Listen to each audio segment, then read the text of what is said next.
Buenas tardes, bienvenidos a nuestra sala de juntas.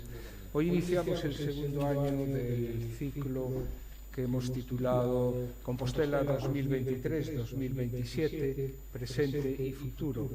Y para celebrarlo, pues bueno, tenemos el privilegio de contar con un primer espada, con Roberto Blanco Valdés, que bajo el título de Santiago a Madrid, pasando por Galicia, la ordenación territorial en España, nos permitirá debatir sobre una cuestión de actualidad, que es la cuestión territorial. Esta cuestión territorial, en mi opinión, no solo debe circunscribirse a los límites de un mapa geográfico, sino también debe permitirnos construir puentes para facilitar la convivencia justa y enriquecedora de las comunidades. Roberto es una persona sobradamente conocida, no necesita presentación, que además no solo se conformó con haber nacido en La Estrada, sino que además estudió Derecho en nuestra universidad, se doctoró con posterioridad con premio extraordinario y actualmente es catedrático de Derecho Constitucional en el Departamento de Derecho Público y Teoría del Estado de nuestra universidad. Es autor de 2 centenares de trabajos publicados en numerosas revistas especializadas de Europa y de América. También ha publicado una veintena de libros, muchos de ellos han sido objeto de premio y han sido también objeto de traducción a varios idiomas. Ha pronunciado cursos y conferencias en universidades europeas y americanas y ha trabajado igualmente como experto para diversas instituciones, de las que voy a destacar la Dirección General del Libro y Bibliotecas del Ministerio de Cultura, la Agencia Española de Cooperación Internacional, la Dirección General de Política Interior del Ministerio de Interior, el Centro de Estudios Políticos y Constitucionales y últimamente para el Grupo de Estado contra la Corrupción del Consejo de Europa. Además de su actividad académica, desarrolla una activa labor ensayística en revistas como Claves de Razón y Práctica, Revista de Libros, El Noticiero de las Ideas, y desde 1994 es analista político de La Voz de Galicia, en donde ha publicado más de 4.000 artículos y uno de ellos ha merecido el Premio Fernández Latorre de Periodismo. Todo esto y mucho más forma parte de este extraordinario currículum de Roberto, pero a mi modo de ver, se quedaría corta la presentación si no destacara que Roberto es una persona extraordinariamente honesta, que ha desarrollado su pensamiento en sus publicaciones sin cortapisas y sin dejarse influenciar por el poder. Además, es una persona entrañable, padre de familia y buen amigo de sus amigos, como demuestra su presencia hoy aquí. Muchas gracias, Roberto, por atender a nuestra llamada, por estar presente en esta Real Sociedad Económica Amigos del País de Santiago, que este año cumplirá 240 años. Tienes la palabra. Muchísimas gracias. Bueno, yo paso siempre mal rato en esto de las presentaciones, porque en realidad oír hablar de uno no es una cosa, en fin. Yo le agradezco muchísimo a Pancho sus cariñosísimas palabras.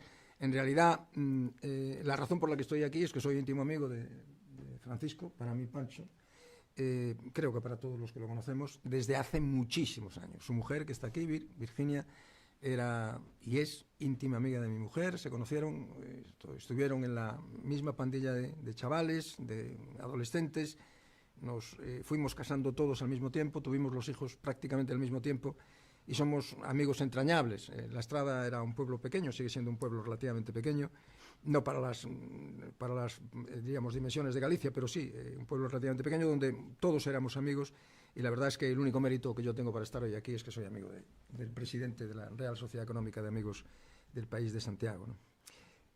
Agradezco muchísimo la invitación, le agradezco a Francisco Loimil que me haya invitado a estar aquí, les agradezco sobre todo a ustedes, de todo corazón, que estén aquí, porque la verdad es que asistir a una conferencia es muchísimo más complicado que darla, ¿eh?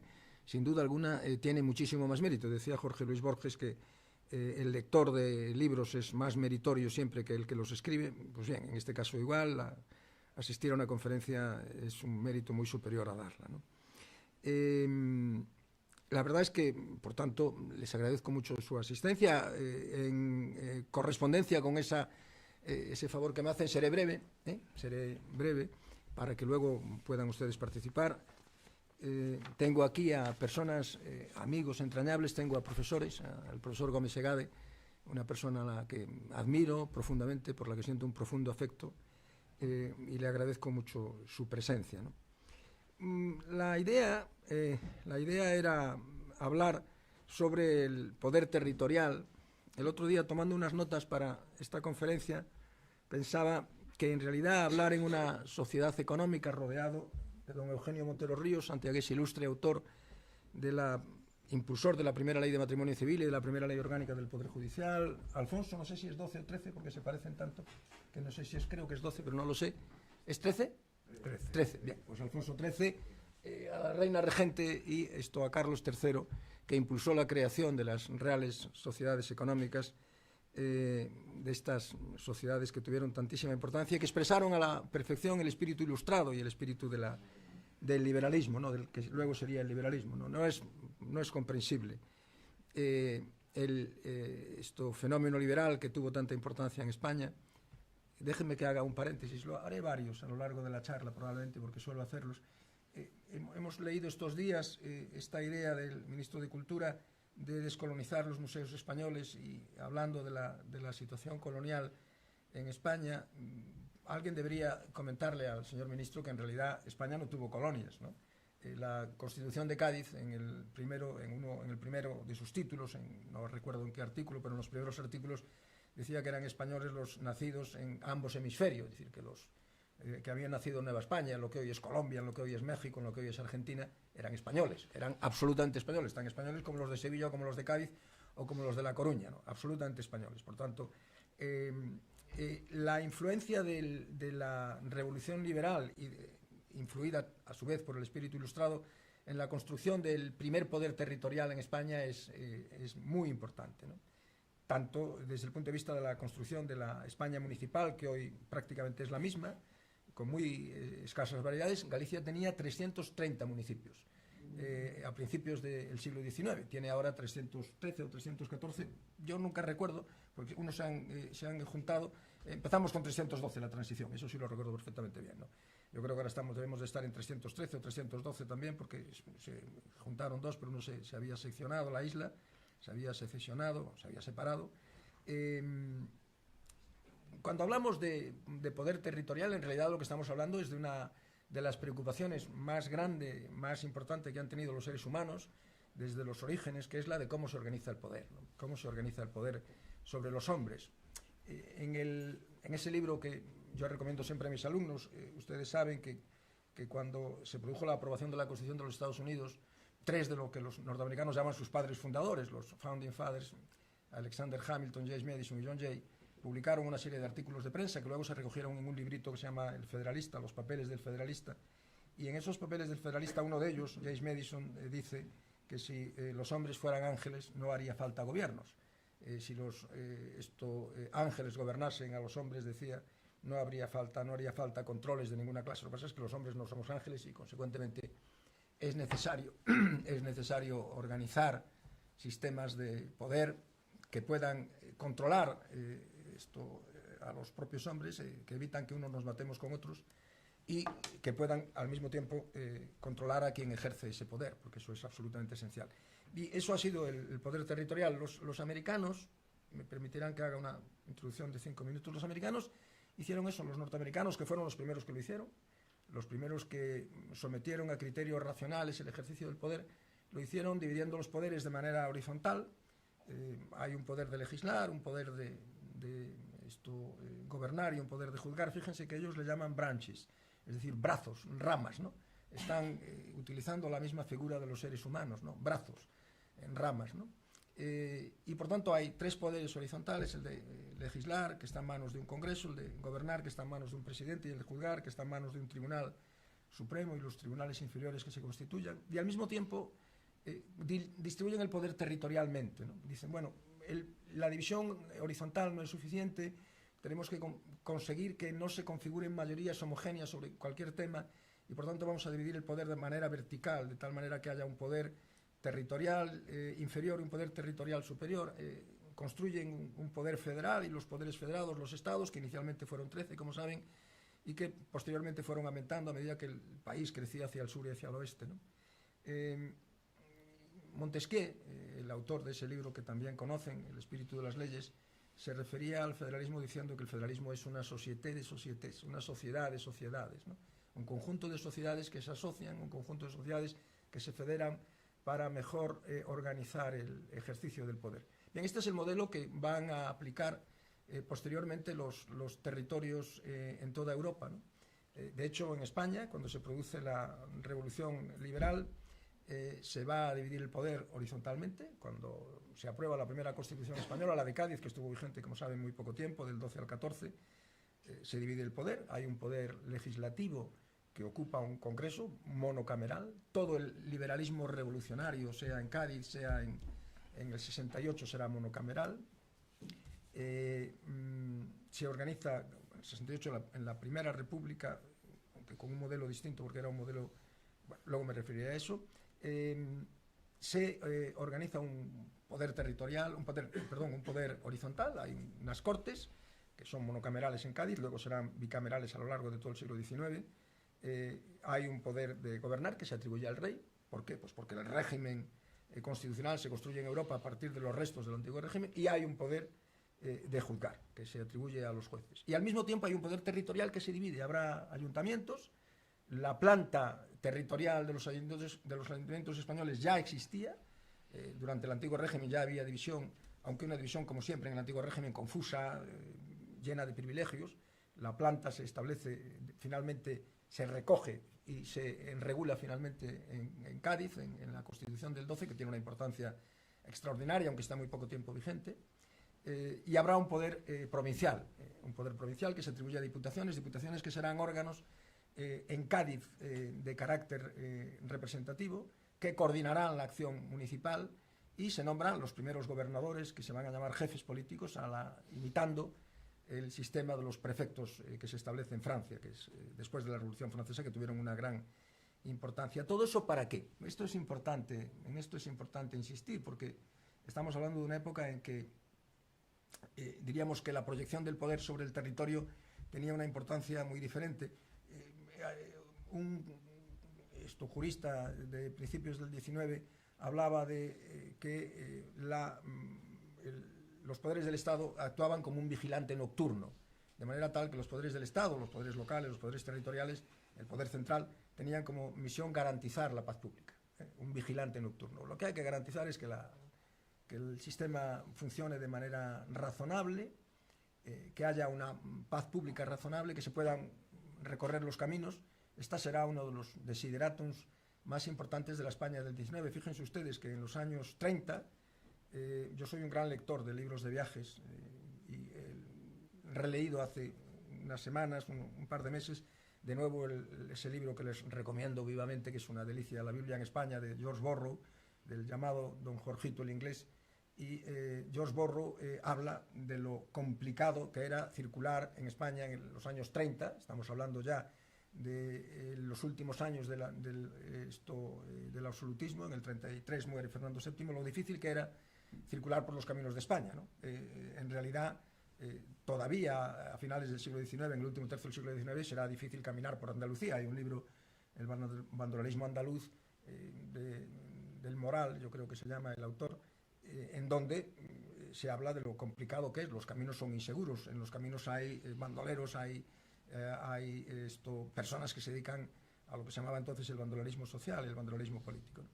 Bien, los ayuntamientos, en un primer momento, los poderes territoriales hacen eso, no hacen otra cosa que actuar como vigilantes nocturnos, garantizando algunas cuestiones básicas, pero algunas de las que hoy ocupan una gran parte del presupuesto y las preocupaciones de las administraciones públicas, la sanidad o la educación, están en manos de la Iglesia, básicamente, y en manos de algunos otros organismos, pero no era una preocupación del Estado. Esto cambia a lo largo del XIX y finalmente los poderes van a ser poderes de carácter territorial con una gran cantidad de competencias como las que hoy conocemos, ¿no? La sanidad, la educación, los ayuntamientos, las provincias, el propio Estado central, ¿no? Bien, este esquema que nace en Estados Unidos se proyecta, como digo, en España sin ningún tipo de dificultad y diríamos, sin ningún tipo de dificultad el esquema. Luego la realización, diríamos, concreción del esquema es distinto. Voy a ir caminando hacia lo que me interesa, hacia lo que quiero, en lo que quiero centrar la reflexión. Fíjense que en España solo hay un cambio radical cuando se producen las dos repúblicas. La primera república, que en realidad fue un periodo de una confusión y de una polarización terrible. En realidad la república se publica todavía en los textos el proyecto constitucional federal de la Primera República. Es mentira, no hubo ningún proyecto constitucional federal porque en las Cortes no se llegó prácticamente a discutir, se discutieron 5 o 6 artículos. En realidad es un texto que se elaboró en aquel momento, pero no se llegó a discutir. Sí, durante la Segunda República, en donde cambia el modelo porque se introduce el modelo que hoy tenemos en España, muy similar, que es el del Estado de las Autonomías, el modelo autonómico. En relación con eso se dicen algunas inexactitudes. Iba a decir tonterías, pero he de ser moderado y por tanto diré inexactitudes. En realidad, cuando se dice es que Galicia, el País Vasco y Cataluña son los territorios que habían plebiscitado estatutos, bueno, fue una cuestión de puro tiempo. Algunas veces con afán provocativo digo que si el general Franco hubiera dado, el general Mola hubiera dado el golpe de Estado, la rebelión militar se hubiera iniciado más tarde, pues hubiera habido más comunidades autónomas, porque había algunas que estaban a punto de aprobar sus estatutos, ¿no? Andalucía, Aragón, Canarias, Castilla, tenían ya sus estatutos muy avanzados y probablemente se hubieran aprobado, como ocurrió en los años posteriores a la aprobación de la Constitución. Los primeros se aprobaron en el 79, luego se aprobó el de Galicia y posteriormente los otros hasta el año 83 en que acaba el proceso. Bien, por tanto, con las dos repúblicas hubo un cambio. Las dos repúblicas acabaron, como ustedes saben, de mala manera. La primera república con la restauración monárquica, la segunda república con la sublevación militar y una guerra civil y posteriormente con la dictadura del general Franco, y consecuentemente las dos acabaron de mala manera. Cuando llega el texto del 78 hay una gran duda, ¿no? Hay un gran elemento de debate, ¿no? Y es ¿qué vamos a hacer ahora, ¿no? ¿Qué vamos a hacer? Esto estaba sin decidir, ¿no?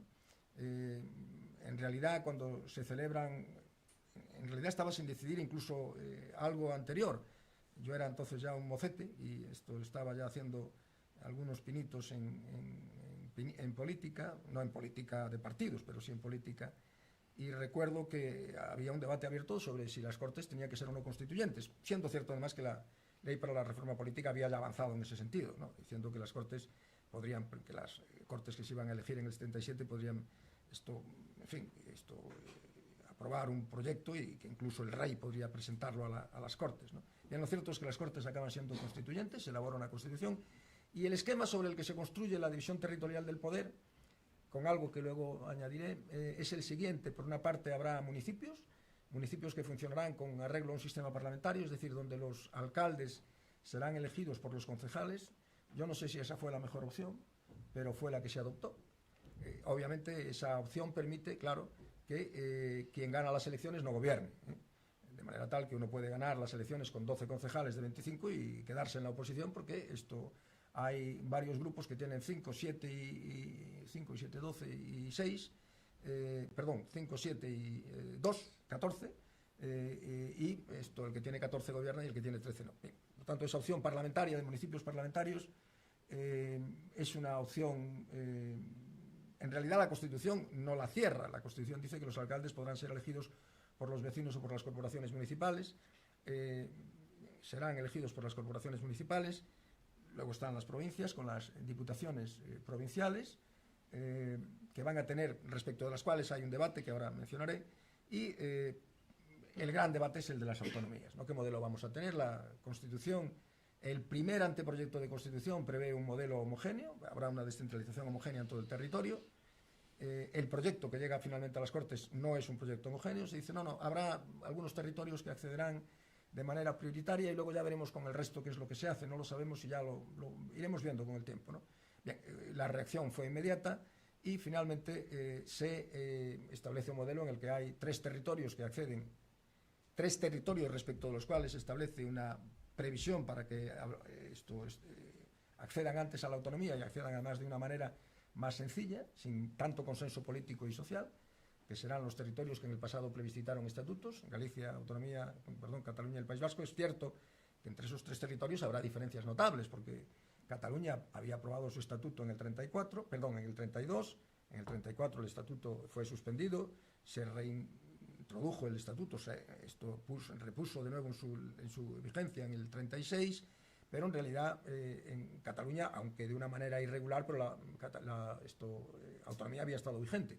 En Galicia y en el País Vasco no, porque los estatutos se aprueban en julio del 36 y unos días antes, de hecho, antes de producirse la sublevación militar, y consecuentemente, aunque en Galicia no llega a entrar en vigor, en el País Vasco está en vigor hasta marzo, abril del 37, que cae Bilbao en poder de las tropas de Franco, y ya en ese momento se deroga, se deja de estar en vigor el estatuto. Bien, por tanto, la apuesta de la Constitución es, por una parte, habrá 3 territorios que accederán antes y con más facilidad, y luego habrá una serie de territorios que irán accediendo y ya veremos cómo. Ya veremos además si tienen parlamento o no lo tienen, si tienen un ámbito de competencia similar al de las otras comunidades o no. Ese es el proyecto de la Constitución. Finalmente, bueno, pues como era fácilmente previsible, porque el proyecto un poco de la Constitución del 31 era similar, no idéntico, pero sí similar. Finalmente lo que ocurre es que la autonomía se extiende a todos los territorios. Eso diríamos que tiene su origen fundamentalmente en el referéndum del Estatuto de Autonomía Andaluz. La decisión de Andalucía de acceder a la autonomía por la vía rápida del artículo 151 trae como consecuencia el que finalmente una serie de territorios, Aragón, Valencia, digan no, nosotros queremos lo mismo que los demás, y consecuentemente queremos una autonomía plena, y ya una vez que se establece esa petición, se cierran unos pactos en el año 81, los pactos autonómicos, que van a dar lugar a que la autonomía sea igual para todos los territorios, ¿no? En realidad hoy es igual para todos los territorios. Este es un tema sobre el que se debate, y en realidad yo a veces estoy un poco cansado de decir las mismas cosas, ¿no? Mire, claro, la autonomía que tiene Cataluña no es la misma que la que tiene La Rioja. Cataluña no es lo mismo que La Rioja. Incluso si nos apuramos, Cataluña no es lo mismo que Aragón, o el País Vasco, o Galicia.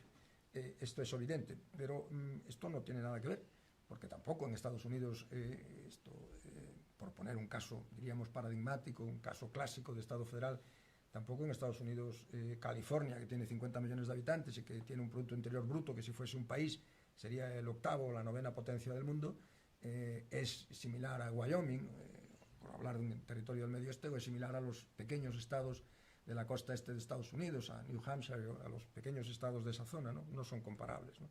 Por tanto, sí, los territorios son distintos, diríamos, el ímpetu autonómico es diferente, pero en realidad, al final, las diferencias vienen marcadas fundamentalmente por el tipo de territorio que hay, de tal manera que donde no hay costa, pues claro, no hay competencias en materia costera, donde no hay alta montaña no hay competencias en materia de alta montaña, pero al final es verdad que Cataluña se ha destacado de una manera especial tras la aprobación de un nuevo estatuto, esto es cierto, pero a la altura, diríamos, del año 2000, antes de que se aprobase el nuevo estatuto del 95, antes de que se aprobase el nuevo estatuto de Cataluña, todos los territorios tenían una autonomía similar. Es verdad que algunos tenían un ímpetu territorial y de descentralización muy fuerte, que luego se transformará en otra cosa, como ahora veremos, pero el modelo homogéneo era un modelo claro, ¿no? Era un modelo claramente homogéneo. Bien, ¿cuáles son los problemas fundamentales que tenemos hoy, que se plantean hoy en los 3 niveles de poder? Y me centraré en el territorial para una referencia breve a los municipios y a las provincias, ¿no? En los municipios tenemos un serio problema de suficiencia financiera. Los municipios en España tienen un muy serio problema de suficiencia financiera porque, a partir de un principio, que es ese principio de subsidiariedad, llamado de subsidiariedad, se ha un poco generalizado la idea de que aquello que pueden hacer las administraciones más cercanas deben hacerlo, ¿no? Y como consecuencia de esto, lo que ocurre es que las corporaciones locales han asumido una gran cantidad de competencias Lo vimos en un ayuntamiento como el de Santiago. El otro día vi la cifra de presupuesto y me quedé asombrado. O sea, claro, si no lo traduces a pesetas no te quedas asombrado.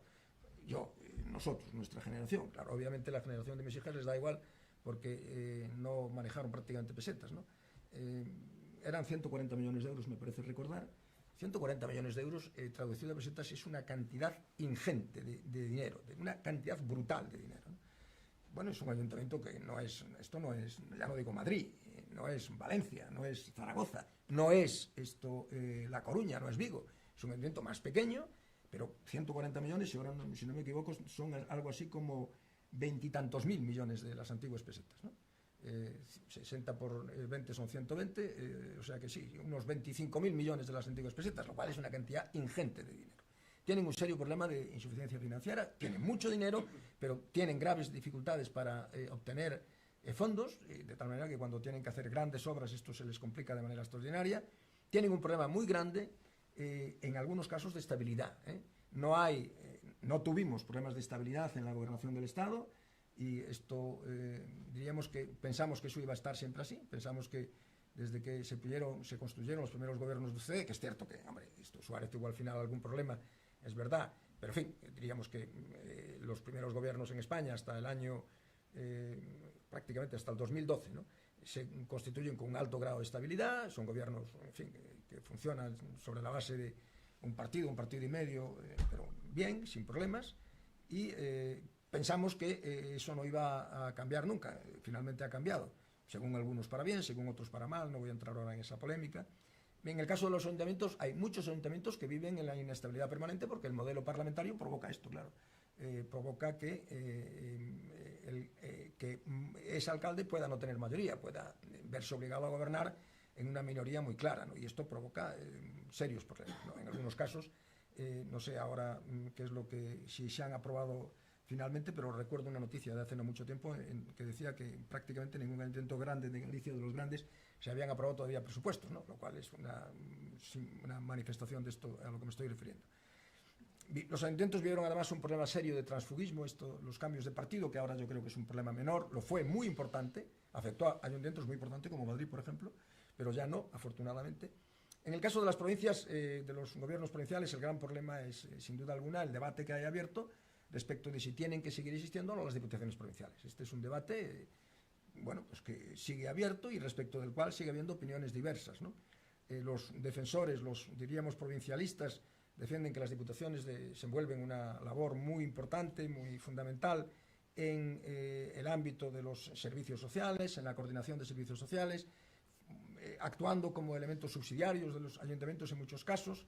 Los críticos ponen de relieve que esa labor subsidiaria de las diputaciones provinciales es una labor subsidiaria que se realiza con arreglo a criterios políticos y de partido y que, por tanto, no sería necesario si los ayuntamientos tuvieran una suficiencia financiera grande, ¿no? Bien, en el caso de los ayuntamientos, esto debía haber empezado por ahí, no he tomado nota y se me pasaba y no quiero dejar de decirlo. El problema fundamental que tenemos en España es que tenemos 8.000 y pico ayuntamientos, ¿no? Creo que en algún momento lo anoté, sí, no lo anoté, 8.100 y pico, ¿no? Bien, la mayor parte de los ayuntamientos de España tienen menos de 1.000 habitantes y, por tanto, la planta municipal habría que cambiarla, ¿no? No tiene ningún sentido seguir con miles y miles de ayuntamientos que tienen menos de 1.000 habitantes, que por tanto no son capaces, son absolutamente incapaces de mantenerse de manera autónoma, tienen que vivir prácticamente de las subvenciones que les dan las diputaciones o el gobierno autonómico, y además diríamos que no se pueden hacer, los economistas saben de esto, yo no, economías de escala. Es imposible absolutamente hacer economías de escala con intentos de 600, 700 habitantes, es absolutamente imposible. En muchos de los países vecinos, en el Reino Unido, en los países nórdicos, se ha alterado la planta municipal, se ha reducido drásticamente el número de municipios. En España se planteó en su momento y hubo una cierta expectativa con la reunión de estos dos ayuntamientos en Galicia, no recuerdo ahora cuáles eran. Había una gran expectativa. Bien, yo en esto soy bastante pesimista, como en algunas otras cosas, ¿no? Pero esto se hace desde arriba o no se hace. O se hace a través de una ley. Es verdad que la ley podría estar pactada con la Federación Española de Municipios y Provincias, con las comunidades autónomas, pero en fin, o se hace una ley de carácter general o no hay nada que hacer. Los ayuntamientos no van a renunciar Los pequeños ayuntamientos, por razones que están en el código genético de la gente, no van a renunciar. Es decir, si a los de Nostrada nos dicen que dejemos de tener ayuntamiento y que nos pasemos a ser ayuntamiento de Silleda o ayuntamiento de Lalín, pues vamos a decir que no, con toda seguridad. Por tanto, esto se hace de una manera general, con carácter esto global, o esto no se va a poder acometer. Bien, y en fin tenemos, y aquí es donde tenemos un serio problema, tenemos más, en realidad tenemos, ahora trataré de explicar que tenemos dos problemas, no sé qué hora hemos empezado, Pancho, sobre las menos cuarto, ¿no? Sí. Bien, esto, ¿qué es el problema territorial? Decía antes que la Constitución, fíjense que esto es uno de los elementos paradójicos, ¿no?, que más llama la atención. La razón por la que en España se aborda la descentralización política, la razón por la que en España se crean comunidades autónomas es porque se trataba de solucionar el problema vasco y el problema catalán. Lo que se llamaba el problema vasco y catalán, es decir, la existencia en el País Vasco y Cataluña de fuerzas políticas que reivindicaban una reordenación del poder territorial y que reivindicaban tener autogobierno propio, ¿no? La manifestación más, diríamos, más neta, más clara de que eso era así es el hecho de que en las Cortes Constituyentes hay representación nacionalista vasca y catalana. El País Vasco está representado por el PNV y por un grupo vasco nacionalista radical, de extrema izquierda e independentista. Todavía el PNV no había enseñado la cara. Aspiraban a una autonomía grande, en fin, a una autonomía foral, bueno, una cosa complicada, teniendo en cuenta la naturaleza peculiar del PNV. Uno de los dirigentes del Partido Socialista en la Segunda República hablaba del partido vaticanista cuando se refería al PNV, un partido complicado, ¿no?, que tiene un lema que es Dios y leyes viejas. En fin, es algo que, si uno no conoce el fenómeno foral, es difícil de entender, ¿no? Si uno no está en el secreto, en la raíz del fenómeno foral, es difícil de entender.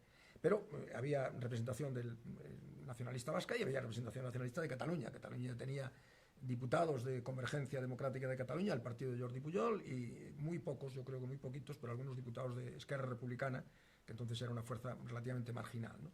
Bien, y por tanto se trataba de resolver eso. El objetivo era, vamos a resolver este tema, no seremos capaces de asentar de una manera, esto se pensaba entonces, y lo hemos repetido incluso algunos, yo incluso lo he dicho en alguna ocasión, y ya no estoy ahora tan convencido de eso, ¿no? Pero en fin, no seremos capaces de asentar la democracia si no damos salida a las reivindicaciones nacionalistas, y por tanto debemos caminar en esa vía para resolver el problema. Bien, y por tanto, como debemos resolver ese problema, vamos a abrir la vía a la descentralización política, ¿no? Bien, de acuerdo. ¿Cuál es la paradoja? La paradoja es que 50 años después, 40 y tantos años después, 42 años después, en realidad 42 desde que se aprueba el Estatuto Gallego, 44 desde que se aprueban los primeros estatutos, 40 desde que se aprueban los últimos. Transcurridos 40 años no hemos resuelto el problema que pretendíamos resolver. Esta es la paradoja, ¿no? Bien, sobre eso se puede opinar de maneras distintas, y yo no querría hacerlos, por lo menos en este momento, si no hubiera preguntas al respecto, ¿no? Bueno, lo cierto es que se pensó que se iba a poder resolver, se pensó incluso en un cierto momento que se había resuelto, pero finalmente no. Como algunos habían advertido ya, esto no iba a resolver el problema. Como ustedes saben, hay un debate en la época de la Segunda República, un debate cuando se discute el Estatuto de Autonomía de Cataluña, un debate de altura, de una gran altura intelectual, entre dos de los diputados más relevantes de aquellas Cortes, ¿no?, que eran nada más y nada menos que don Manuel Azaña y don José Ortega y Gasset. Estamos hablando, como es obvio, de un nivel superior al nivel al que estamos, muy superior al que estamos ahora acostumbrados, ¿no? La posición de Azaña es, bien, aprobemos el Estatuto catalán y pondremos las bases, sentaremos las bases para resolver el problema catalán, que ya entonces se consideraba así, el problema de Cataluña, el problema regional, se llamaba primero problema regional. Sentemos las bases para hacerlo y el Estatuto de Cataluña será un largo recorrido en esa dirección, ¿no? La tesis de Ortega y Gasset, que no habla como un político, que es como habla Azaña, un político de altísima altura intelectual, un político de altísima valía, de altísima cultura, escritor, en fin. Azaña era un hombre de no lo voy a descubrir aquí, un hombre de una altura intelectual extraordinaria, pero Ortega habla más como un intelectual que como un político, y dice, no, esto no lo vamos a resolver, hace un análisis El discurso de Ortega es mucho más largo que el discurso de Azaña. Hace un análisis de cómo surge el problema fuera del territorio español, en otros territorios, y llega a la conclusión de que aquello que se repite una y otra vez de la convivencia, ¿no? De que hay que, como decía Ortega, la conllevancia, que hay que acostumbrarse a la conllevancia, que esto lo vamos a tener que soportar. Parece que al final, por lo menos en un cierto sentido, no sé si en todos, pero en un cierto sentido tenía razón Ortega, ¿no? Bien, lo cierto, como digo, es que esta era la finalidad. ¿Qué hemos hecho en España? Bueno, pues en España lo que hemos hecho finalmente es descentralizar el país más que la mayor parte de los estados federales del mundo. España es un país más descentralizado que la mayor parte de los estados federales del mundo, digo sobre datos objetivos, ¿no? Descentralización del gasto público, descentralización de los ingresos, en el ámbito de los ingresos menos, ¿no? Pero en el ámbito del gasto público el gasto está tan descentralizado o más que la mayor parte de los países federales, no tanto como en Canadá, pero por ejemplo más que en Alemania. Descentralizar prácticamente todas las competencias, con un mapa además que ahora estamos viendo hasta qué punto es un mapa de competencias que es como el chicle, que se puede estirar a conveniencia, de manera tal que, esto lo dijo en las constituyentes, lo dijo Alfonso Guerra cuando se incluyó en la Constitución un artículo que por lo demás es un artículo en su propia redacción disparatado. Se podrán transferir o delegar a las comunidades autónomas competencias del Estado que por su propia naturaleza sean susceptibles de competencia o delegación. Bueno, ¿y esas cuáles son? Pues cualquiera. De manera tal que se puede delegar todo. Se puede delegar cualquier cosa o se puede delegar ninguna. Depende del gobierno de turno, de las urgencias parlamentarias y de las urgencias políticas del gobierno de turno, de manera tal que si las urgencias son muy fuertes, pues se puede delegar o no se puede delegar esta otra cosa. Se puede delegar incluso las competencias respecto de las cuales el Estado tiene competencia exclusiva, de manera tal que en estos momentos yo me atrevería a decir que con la excepción de la competencia en materia de Fuerzas Armadas no hay ninguna competencia que sea exclusiva del Estado, excluyente, es decir, que en la que solo el Estado intervenga. Probablemente eso está en la raíz de los sistemas de descentralización política federal, no lo niego, posiblemente está en esa raíz y eso ocurre en otros muchos lugares, de tal forma que no hay que asustarse por eso, ¿no? Si hay lealtad, eso no debe ser un problema, no debiera ser un problema si hay lealtad institucional y constitucional. Bien, como digo, nos encontramos con un Estado profundamente descentralizado, con 17 comunidades autónomas. Es cierto que no son lo mismo unas que las otras, no tienen la misma densidad, pues no, claro, no la tienen, no me refiero a densidad de población, densidad política, no la tienen, como es obvio, pero con 17 comunidades autónomas que conforman un mapa de carácter federal. Yo he escrito un libro hace ya años en donde sostengo, estudiando los 13 o 14 sistemas federales más importantes del mundo, que en realidad España es un Estado federal, o sea, es un Estado tan federal como otros, ¿no? No por su origen, porque el federalismo es una técnica que sirve para unir territorios, no para separarlos. En Estados Unidos sirvió para unir las 13 colonias, 12 en realidad, 13, 12 participaron en el proceso constituyente y Rhode Island se quedó fuera, pero entró luego, ¿no? Por tanto, hemos descentralizado el país de una manera extraordinaria, lo cual ha tenido efectos altísimamente positivos en algunos casos, muy positivos. Esta tesis que algunos manejan, yo creo que sin permiso de la información, de que en realidad la descentralización ha sido un desastre, pues mire, no, la descentralización ha pasado competencias a los municipios, ha pasado competencias a las comunidades autónomas y la prueba es muy sencilla. Este es el mejor país que hemos tenido nunca. Jamás las comunidades, las regiones en España, jamás las ciudades de España, los pueblos de España han estado como están ahora. Jamás, nunca en la vida. Era impensable cuando yo tenía 18 años que íbamos a tener los pueblos que tenemos hoy, las ciudades que tenemos hoy, las comunidades que tenemos hoy. Era impensable. Es verdad que todo ha mejorado, es verdad. También la España, esto durante la dictadura de Franco, mejoró mucho respecto de la España del 40. Pues claro, por supuesto, mejoró muchísimo. Es decir, la España del año 75 es incomparable con la España de la inmediata posguerra, ¿no? Pero es verdad al mismo tiempo que a ese fenómeno ha contribuido la descentralización. El hecho de que haya corporaciones locales democráticas, el hecho de que haya gobiernos autonómicos democráticos con parlamentos democráticos que están preocupados de su propio territorio, preocupados de esto. La democracia obliga a aquellos que son elegidos a preocuparse por lo de los ciudadanos, porque si no los ciudadanos, a veces los ciudadanos nos equivocamos, pero los ciudadanos si no, normalmente les dan una patada en sálvase a la parte a aquellos que no hacen lo que tendrían que hacer y no se preocupan por ellos, ¿no? Bien, por tanto, tenemos, como digo, esa paradoja, ¿no? Esa paradoja. Es una paradoja que diríamos que permite adivinar que en realidad, frente a lo que se suele decir habitualmente, ¿no?, de que en España tenemos un problema, disculpen, un problema territorial, en realidad tenemos dos, ¿no? Uno es bien conocido de todos, ¿no?, y seré, diríamos, parco en la exposición del problema, porque tendremos luego, supongo, un debate, ¿no?, y habrá ocasión de que, si alguno de ustedes quiere hacer preguntas, pueda hacerlo, con la misma libertad, obviamente, con la que yo me estoy expresando, ¿no?, y por tanto ya esto veremos luego lo que sale, ¿no?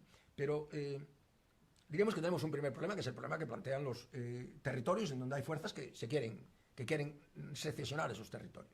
Bien, eso es un problema relativo, eso sería un problema relativo si esos partidos aceptasen las reglas de juego. Es decir, si usted acepta las reglas de juego, y es que para irse usted tiene que modificar la Constitución, y si no tiene mayoría no la puede cambiar, cuando se dice a veces es que no se puede cambiar la Constitución, sí se puede, lo estamos viendo ahora, se va a cambiar. Otra cuestión distinta es que eso merezca el esfuerzo que se ha hecho, que el cambio esté bien, no entro en esa cuestión, pero se puede hacer muy fácilmente, ¿no? Es cierto, hay algunos aspectos, las partes sobreprotegidas, el título preliminar, el derecho, la sección primera del capítulo segundo del título primero, los derechos y libertades, y la corona, que están sobreprotegidos. Ahí es más difícil la reforma, es verdad, es más compleja, pero para una reforma no de los aspectos protegidos, estamos viendo que es tan sencillo como se ha hecho esta, o como se hizo en su día la de el nivel de gasto del país, para ser coherentes con lo establecido en Maastricht. Fue una reforma que se hizo en horas 24, ¿no? De una manera incluso bastante poco razonable, ¿no?, presentando enmiendas los domingos, en fin, una cosa bastante poco seria, ¿no? Y por lo tanto es muy fácil, ¿no? Claro, ocurre que si usted tiene 7 diputados no puede cambiar la Constitución, claro, es evidente.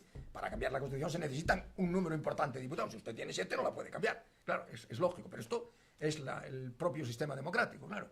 De tal manera que si usted tiene un concejal, pues va a influir menos, salvo que ese concejal decide la mayoría, claro, que si tiene usted la mayoría absoluta, ¿no? Por tanto, el problema, diríamos, de la secesión, el problema de la reivindicación secesionista, es un problema relativo si hay respeto a las reglas de juego. Mire, si usted respeta las reglas de juego, pues mire, usted pide A, yo le digo que no, y punto, y se acabó, y ya está, ¿no? Bien, los términos en que está planteado en España, obviamente hoy no es así, no son estos, y consecuentemente tenemos ahí un problema muy serio, ¿no? Un problema muy serio. Yo creo que es no lo digo yo solo, lo dice mucha gente, y yo creo que es cierto que tenemos ahí un problema muy serio, y que probablemente es el problema de medio plazo, de medio a largo plazo, más importante al que nos vamos a tener que enfrentar, ¿no? Antes o después, de momento lo vamos toreando como podemos, últimamente peor que antes, creo yo, pero en fin, esa es otra historia. Y luego tenemos un segundo problema, ¿no?, que es el problema del funcionamiento del Estado autonómico. Es decir, ¿podríamos mejorar el funcionamiento del Estado autonómico? Sí, claro, claro. Es decir, no es razonable que si a unas playas llegan unas cosas, verán ustedes que utilizo, claro está, términos vagos, lo que hagan los gobiernos del Estado y de las comunidades autónomas no sea ponerse inmediatamente de acuerdo en cómo se va a limpiar la playa, en lugar de estar viendo a ver cómo le hago la puñeta al otro y consigo más votos. Esto no es razonable. Por tanto, tenemos que mejorar una cosa de una manera extraordinaria, que es los mecanismos de cooperación. Esto es una necesidad imperiosa, tanto entre las comunidades autónomas como entre el Estado y las comunidades autónomas. El Estado y las comunidades autónomas, habitualmente, si son del mismo partido, cooperan, no siempre, aunque sean del mismo partido, cooperan, pero si son del mismo partido suelen cooperar, pero si son de distinto partido se establecen las relaciones en términos que habitualmente son poco razonables, ¿no? De tal manera que hemos de mejorar los mecanismos. Hay un mecanismo de cooperación, que es la Conferencia de Presidentes de Comunidades Autónomas, que no sirve absolutamente para nada. Es decir, que se reúnen allí pro forma, se han reunido muy pocas veces, no sirve para nada. Bueno, en todos los países federales, en Canadá, en Estados Unidos, en Australia, en Nueva Zelanda, hay sistemas de coordinación y de colaboración. No siempre funcionan bien, pero funcionan mucho mejor que aquí. Con toda seguridad funcionan mucho mejor que aquí. Hay un segundo problema, diríamos, dentro de este ámbito de los problemas de funcionamiento, al margen de los problemas, diríamos, de construcción del Estado, o reconstrucción del Estado, que es la cuestión de la división de competencias. No podemos estar en un permanente ajuste, ¿no?, de división de competencias. No, esto no es razonable, no es sensato, ¿no? No podemos estar, no puede haber en la Constitución un artículo, este artículo que permite, 152, que permite delegar todo dependiendo de las urgencias del gobierno. O sea, no, esto no es sensato, ¿no? ¿Cuál es cuando algunas veces algún periodista me pregunta ¿qué reforma hay que hacer? Pues mire, la primera reforma que hay que hacer es que hay que derogar el 152. Eso es un disparate que no tiene ni pies ni cabeza y hay que derogar ese artículo. Hay que cambiar otras cosas, pero en fin, el 152 habría que cambiarlo inmediatamente. Hay que establecer un mapa estable de competencias. Y el mapa estable de competencias, posiblemente el mapa que se estableció en la Constitución, que es muy criticado, pero fue útil en su momento, ¿no? Este mapa de las comunidades autónomas, una carta donde pueden elegir lo que quieran, estas son las del Estado, pero en realidad no son las del Estado porque la mayor parte de ellas son compartidas. Bueno, probablemente las comunidades autónomas tendrían que tener competencia, prácticamente todas las competencias, salvo las competencias de construcción del Estado. Es decir, hay competencias que han de ser necesariamente del Estado, la competencia en materia de inmigración tiene que ser necesariamente del Estado, la competencia en materia de defensa tiene que ser necesariamente del Estado, la competencia en materia de derecho civil. Fíjense, esto es una de las pruebas de cómo han ido las cosas, ¿no?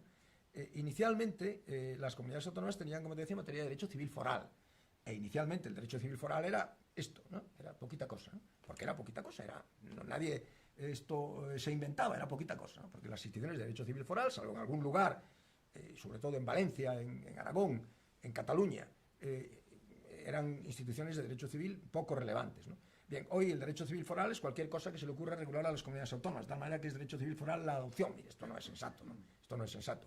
Uno de los grandes avances de la codificación que se produce a principios del siglo XIX, es justamente el establecer reglas comunes para todo el territorio. De hecho, en España, la codificación que se produce en Francia en la época de Napoleón tarda 60 o 70 años en producirse, hasta mucho más tarde.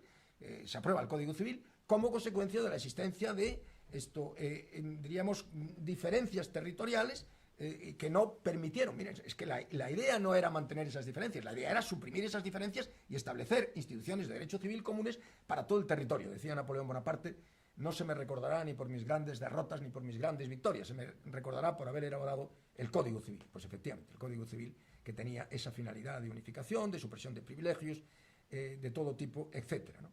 Bien, por tanto, la segunda cuestión es, bueno, pues vamos a establecer un mapa estable, un mapa que probablemente tiene eso, que reservar al Estado lo fundamental y dejar las competencias las restantes competencias en materia de las comunidades autónomas.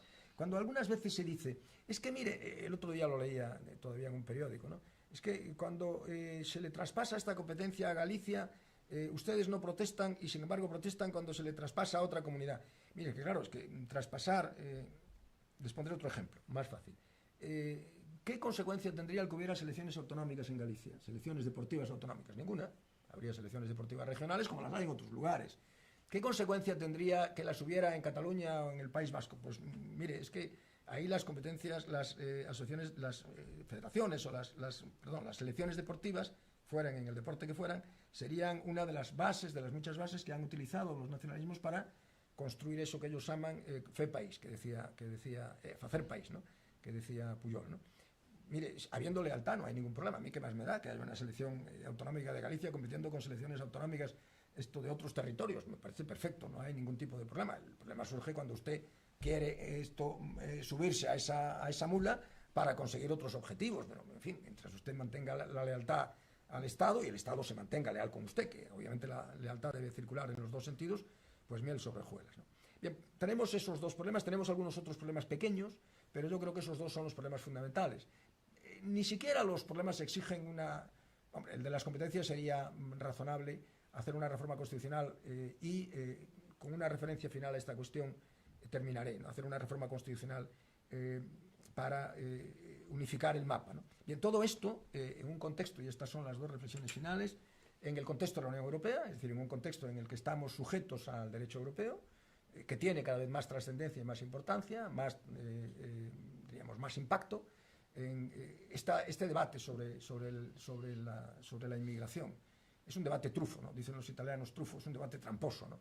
Es un debate trufo, ¿por qué? Pues porque en realidad esta cosa de que se transfiera las competencias en materia de inmigración plenas dicen los nacionalistas catalanes, a Cataluña, mire, es que es igual, hombre, porque usted no va a poder conceder, la Unión Europea no le va a permitir a usted conceder la residencia porque en el momento en el que usted conceda la residencia a alguien en la Comunidad Autónoma de Cataluña, se la está concediendo en todos los países de la Unión, porque se podrá mover la persona con absoluta libertad por todos los países de la Unión. Por tanto, hay muchas competencias en muchas materias muy importantes, además, que se han ido transfiriendo a la Unión. Y la Unión, en algunos casos, funciona razonablemente bien, en otros casos funciona desastrosamente mal. Y por tanto, yo no soy de los que piensa que todo aquello que se transfiere a la Unión va a mejor. En algunos casos va a mejor, en otros casos va a peor con toda claridad, ¿no? Bien, esta es la primera reflexión. La segunda, muy breve, como digo, la segunda, la relativa a la reforma de la Constitución, ¿no? Miren, ninguna Constitución se reforma para ponerla al día, ¿no? Es que la Constitución española tiene 50 años. Bueno, sí, la Constitución española tiene, aún no 50, pero en fin, dentro de no mucho tendrá 50 años, acaba de cumplirse el 45 aniversario, ¿no? Ya no es el argumento es el argumento que se maneja frecuentemente, es que la Constitución americana tiene 200 y pico y ha tenido una serie de, lleva muchos años ya sin modificarse, ha tenido 27 o 28 enmiendas, las 10 primeras se aprueban en bloque en un Bill of Rights, por tanto, una declaración de derechos. No, ya no se trata de eso, se trata de que en ningún país las constituciones se reforman, bueno, vamos a ponerla al día, porque esto se nos ha quedado antiguo y vamos a ponerla al día. No, miren, esto no se hace así nunca, ¿no? Las constituciones se reforman, al igual que las leyes, cuando hay la necesidad de reformarlas, cuando hay algún problema que no se puede resolver si no modificamos la Constitución, ¿no? Esto es, ahí se hacen los procesos de reforma, ¿no? Por eso se reformó en su día el artículo relativo al derecho de sufragio pasivo de los extranjeros comunitarios, porque el Tratado de Maastricht del 92 establecía que los países firmantes del tratado tenían que consentir a los miembros a los nacionales de los Estados miembros concurrir a elecciones locales, y por tanto hubo que modificar la Constitución para adaptarla a Maastricht, ¿no? Hay un ejemplo fácil. Yo no tengo ninguna duda, absolutamente ninguna duda. Diríamos que tengo algunos elementos de juicio de los que no puedo manejar, pero que me permiten saber que es así. No tengo ninguna duda de que si finalmente la reina de España, doña Leticia Ortiz, hubiera tenido un hijo varón, que hubiera sido un segundo hijo varón, quiero decir, no tengo ninguna duda de que la Constitución se hubiera reformado ya en lo relativo a la preferencia de los varones sobre las mujeres. Estoy absolutamente convencido de que eso se hubiera hecho. ¿Por qué no se ha hecho? Bueno, pues porque no hay problema, en estos momentos no hay problema. La reina Leticia tiene dos hijas, no es previsible, diríamos, que vaya a tener algún hijo más y consecuentemente podríamos modificarla ahora, claro, pero ¿para qué nos vamos a meter en ese dibujo que acabaría en un referéndum, que iba a ser un referéndum sobre la monarquía? No tengan ustedes la más mínima duda, ¿no? Es regalarles a los que quieren un referéndum. ¿Para qué? Por tanto, es perfectamente obvio que en aquellos casos en que hay que reformar, se reforma.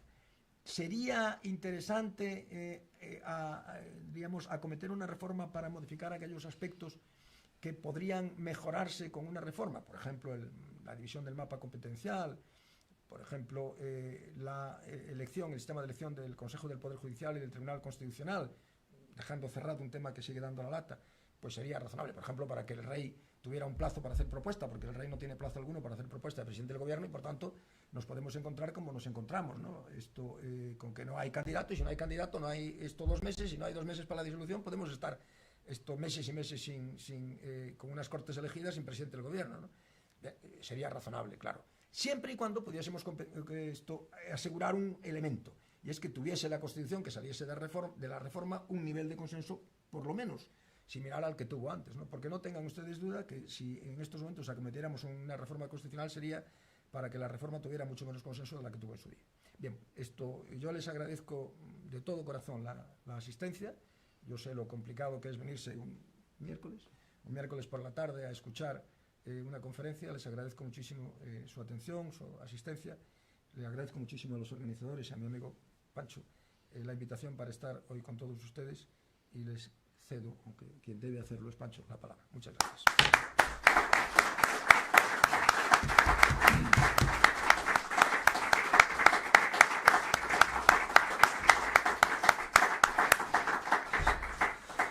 Pues muchas gracias, Roberto, por estar hoy con nosotros. Como anunciaba Roberto, abrimos un turno de preguntas, por supuesto, a Roberto.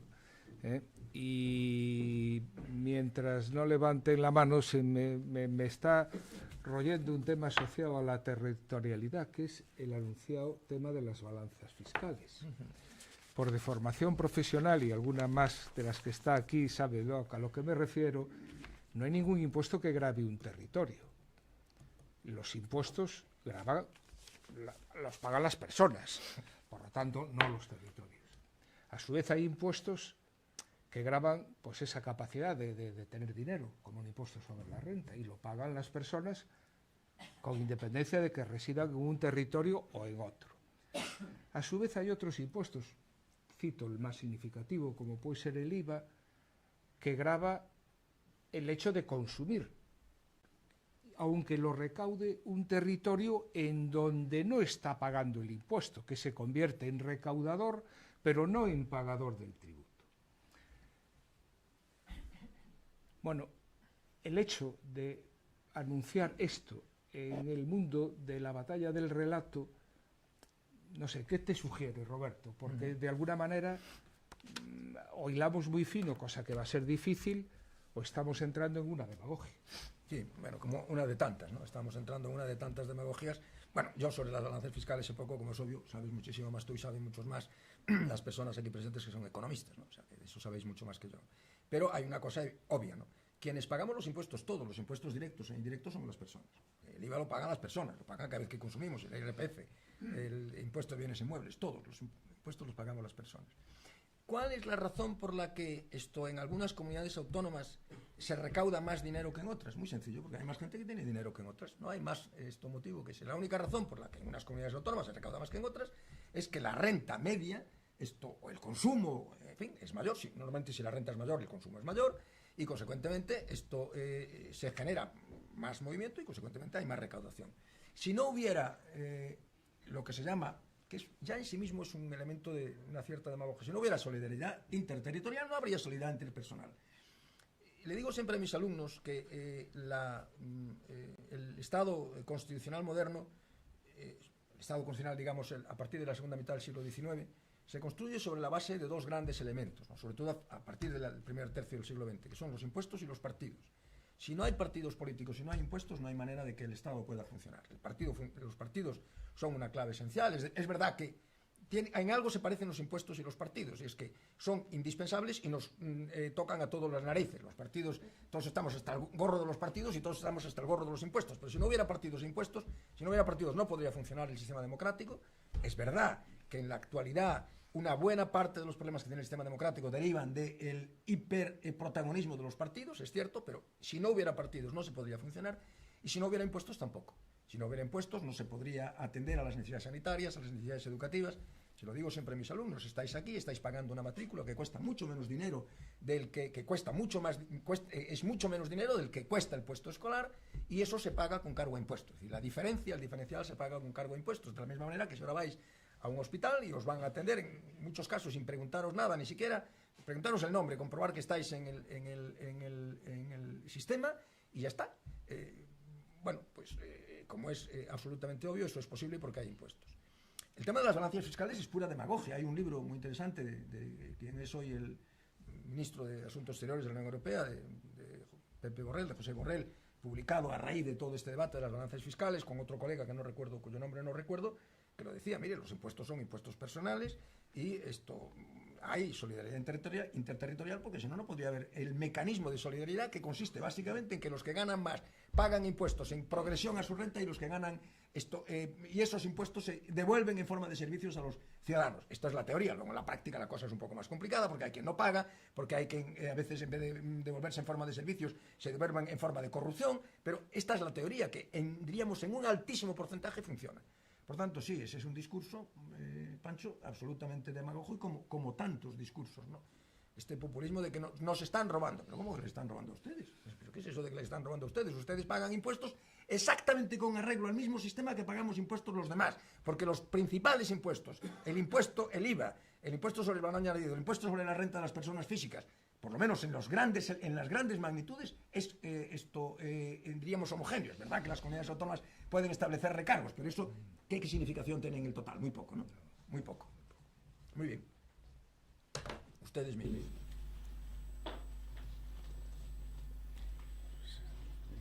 Me da la impresión de que has actuado con tanta brillantez. Perdona, María. Sí, por allí hay otra palabra. Pues, por favor, adelante. No, que has hecho referencia, ¿no?, a la gran ventaja evidente de la descentralización y la creación de las comunidades autónomas. Pero hay mucha gente que se pregunta, ¿y el coste económico, digamos, de la duplicidad de administraciones, eso es sostenible para un país de futuro? Teniendo en cuenta además que estamos en un escenario de una administración más amplia, que es la Unión Europea, ¿no? Es como si hubiera fuerzas antagónicas, ¿no?, que al tiempo estamos creando una macroadministración de países más de mayor envergadura, y al tiempo volvemos a una, digamos, a hacer una potenciación de lo local, ¿no? O sea, y eso económicamente, claro, es difícil de digerir. Sí, María, vamos a ver, esto es absolutamente obvio, ¿no? La descentralización tiene un sobrecoste. Este fue un debate que se planteó en los primeros momentos de la descentralización, y los partidarios de la descentralización decían algo, no sé si con buena o mala voluntad, que decían, no, es que no es verdad, es verdad, claro que es verdad, o no es verdad, claro que la descentralización tiene un mayor coste, claro, como mantener la Unión Europea. La Unión Europea, algunas veces cuando ve uno a los dirigentes, iba a decir paisajes, pero no debo decirlo, por tanto no debo, a los dirigentes de la Unión Europea, dice, carambas, cuando ve uno pasearse, seguro que en coches que nos esperan en las salas de VIPs de los aeropuertos, seguro que no se hospedan en pensiones, que se hospedan en grandes hoteles, etcétera, etcétera, sin responder ante nadie, porque mientras que las comunidades autónomas y los intentos responden ante los electores, la Unión no responde ante nadie. Ahora imagínense ustedes, participaciones del 30% en algunos países, en donde más con el 40%, y además sin que nadie sepa muy bien lo que hacen. Es decir, y sin embargo compensa, yo creo que sí que compensa. En el caso de las comunidades autónomas y en el caso de los ayuntamientos, la cuestión sería, ¿podemos reducir el coste? Seguro que podemos reducir el coste, como el coste del Estado, ¿no? Bueno, pues podemos reducirlo. No se trata de reducir, vamos a ver, la medida es que en vez de 22 ministros debía haber 12. Bueno, pues sí, posiblemente debía haber 12 o 10, pero esto no es lo relevante. Lo relevante son otras cosas, ¿no? Con toda seguridad, yo no he ejercido nunca cargos públicos y por tanto no tengo experiencia, diríamos que no deseo tenerla, en el manejo de dineros públicos, ¿no? Pero tengo la absoluta convicción de que se pueden manejar los dineros públicos, se pueden y se deben manejar los dineros públicos con más sensatez, con más responsabilidad, y que probablemente si se hiciese con más sensatez y más responsabilidad, hemos tenido épocas peores, hemos tenido épocas de un descontrol en el gasto público terrible, de un descontrol en la utilización del gasto, no sé si en las cantidades, pero sí en la utilización de fondos públicos terrible, ¿no?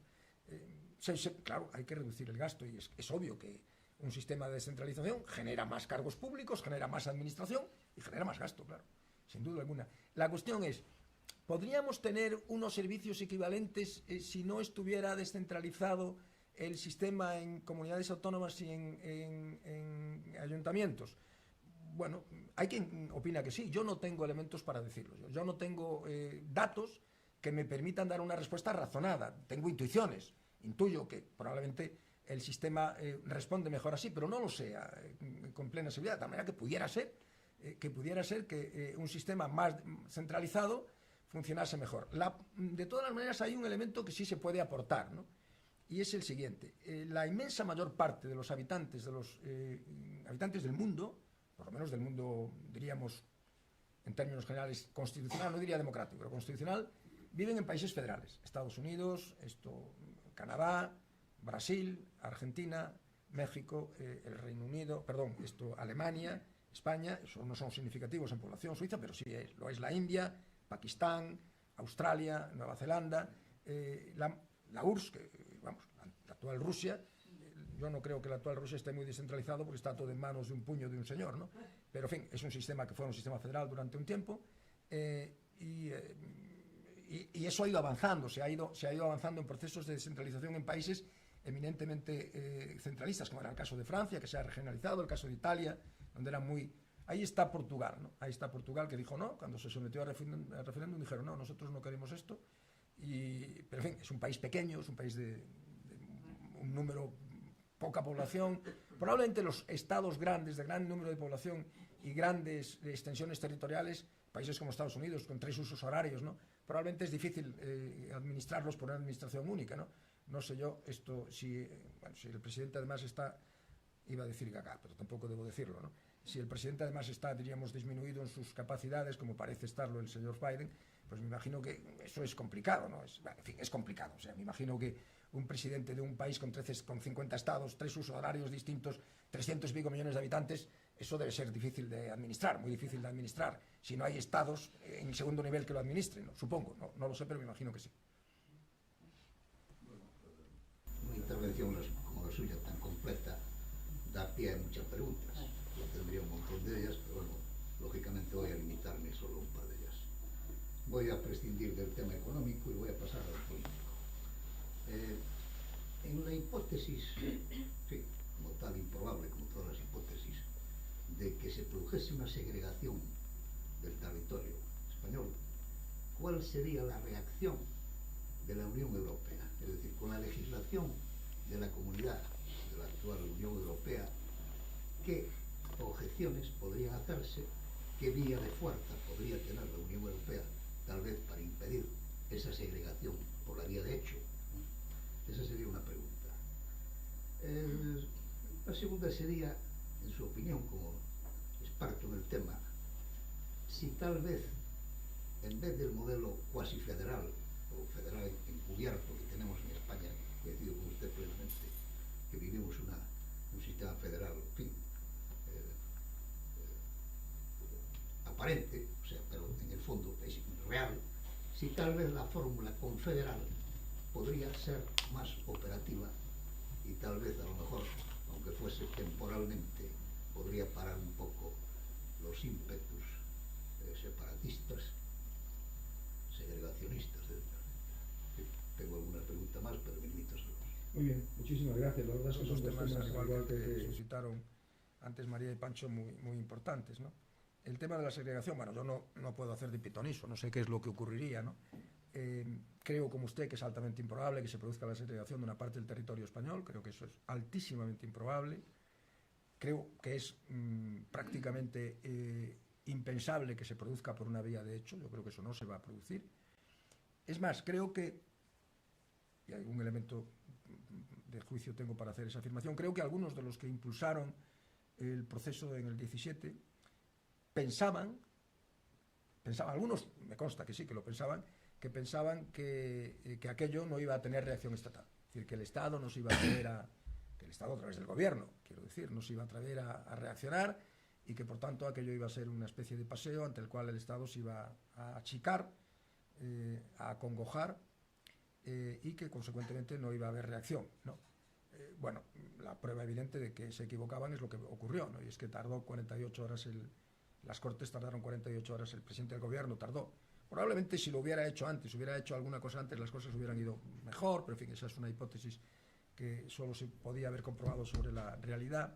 Es una ucronía, no sabemos lo que hubiera pasado, pero la reacción fue inmediata, ¿no? En 24 o 48 horas se adoptó la aplicación. El gobierno propuso al Senado la aplicación del 145 el 155, perdón, y se aplicó el 155, ¿no? Y yo no tengo ninguna duda de que si se volviera a hacer, volvería a ocurrir lo mismo. De hecho, algunas personas que dicen hoy las cosas están mejor en Cataluña porque hay un gobierno que negocia, no, las cosas están mejor porque los que pensaban que se podía hacer un desafío al Estado comprobaron que no se puede hacer, y que ante un desafío el Estado responde de manera inmediata, ¿no?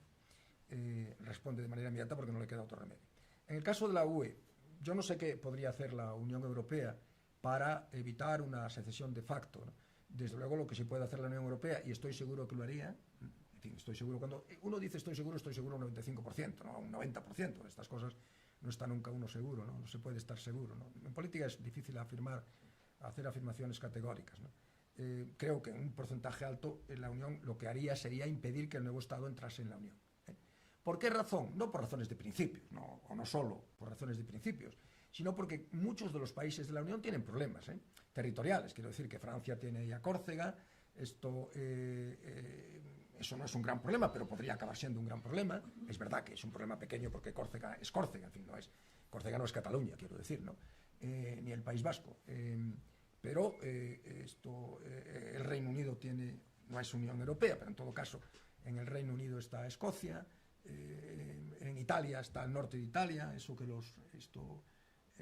esa zona llamaron la Padania, ¿no? Que es una invención también populista, Por tanto, yo no sé qué haría la Unión, pero estoy absolutamente seguro que la Unión no permitiría la entrada de un nuevo Estado. Porque hay muchos lugares en donde hay distintos problemas que no tienen tanta trascendencia pública, pero que hay distintos problemas territoriales, y sin duda alguna la segregación de un territorio iba a ser un mal ejemplo para esos territorios, ¿no? Yo creo que la Unión mantendría una posición clara de, bueno, como la ha mantenido con Kosovo, ¿no? Con Kosovo, ¿no? Con el enclave de Kosovo, ¿no? En relación con la cuestión confederal, bueno, la afirmación inicial es sencilla. No ha habido nunca ningún régimen confederal estable. La confederación es un paso intermedio, o bien para una federación, o bien para la desunión de territorios. La Confederación Helvética, mire, la Confederación Helvética se llama Confederación Helvética, pero es un Estado federal, como la Copa de un Pino. O sea, no, eso no es una confederación, es una federación. Es una federación peculiar, porque es una federación donde no hay un... Esto es uno de los graves problemas que tienen otros estados federales y que nosotros no tenemos, que no tienen una koiné común, no tienen una lengua común, y esto es un problema del demonio, ¿no? Tanto en Suiza como en Bélgica, ¿no? Algunas veces los europeos tienden a pensar que en España es igual, que en España se habla catalán en Cataluña, gallego en Galicia, euskera en el País Vasco, catalán en Cataluña, en Valencia y en Baleares, pero que no hay, como ocurre en Bélgica y como ocurre en Suiza, una lengua común, y eso, claro, complica mucho las cosas, ¿no? Ha habido una confederación en Estados Unidos, la confederación que se crea tras la Declaración de Independencia de las Colonias, que inmediatamente se transforma, la confederación en muy poquito tiempo se transforma en un Estado federal, cuando se convoca la constituyente del 1787, y hay una confederación en la Unión Soviética después de la caída del régimen soviético en sentido estricto, y se crea la Confederación de Estados Independientes, que ha dado en la, diríamos, absoluta atomización del poder territorial, con la creación de un montón de nuevos estados, algunos de ellos absolutamente fallidos, estados, en fin, una cosa. Lo de la antigua URSS ha sido una catástrofe que se ve ahora, ¿no? Con la guerra de Ucrania, ¿no? y Rusia, ¿no? Una auténtica catástrofe. Los que en algún momento defendieron aquello como un paraíso terrenal han acabado comprobando de una manera terrible que aquello en realidad era un paraíso infernal, ¿no? Un auténtico infierno que ha dado lugar a un infierno todavía peor. Horrible, una cosa verdaderamente horrible. Ustedes dirán. Muy bien. Sí, José Antonio. Bueno, antes de nada, parabéns pola brillante exposición, como sempre, do profesor Blanco Valdés, e como dicía o señor anterior, obviamente podería haber infinidad de preguntas. Eu, máis que preguntas, vou facer algunha pregunta que realmente é unha afirmación, a ver, e a opinión. En primeiro lugar, unha cousa que defende Roberto desde o tempo que xede, algunha vez discutimos, e eu discrepo, que de que España é un Estado federal encuberto. Bueno, sí, hai cousas, pero, por exemplo, por non irnos, bueno, hai Estados federales de nombre, porque o federalismo en Argentina ou no Brasil, bueno, é un chiste, non é? Esa é outra cousa, non? Ou en México, non ten nada que ver, pero hasta estar ali, non? Pero, por falar de Europa, e dos Estados Unidos, que algo coñezo, bueno, en Europa, en Alemania, cousas que aquí son prácticamente tabú e pecado, e que foron declaradas anticonstitucionais na famosa sentencia sobre o Estatuto de Cataluña. En Alemania non é así. Por exemplo, un tema tan sensible como a descentralización do poder judicial en Alemania, e iso explica as sentencias no caso Puigdemont, termina o poder judicial en cada land, e despois está o Bundesgerichtshof nas distintas land para unificar doutrina e para outras cousas, pero termina o poder judicial aí. En España non, eso está moi longe, non é o que dice a Constitución, efectivamente, era o que decía o Estatuto de Cataluña. E o problema é que, en vez de reformar a Constitución ou promover eso, pois o que comentabas con moita razón, claro, as vías tácticas e a falta de respeto pola democracia.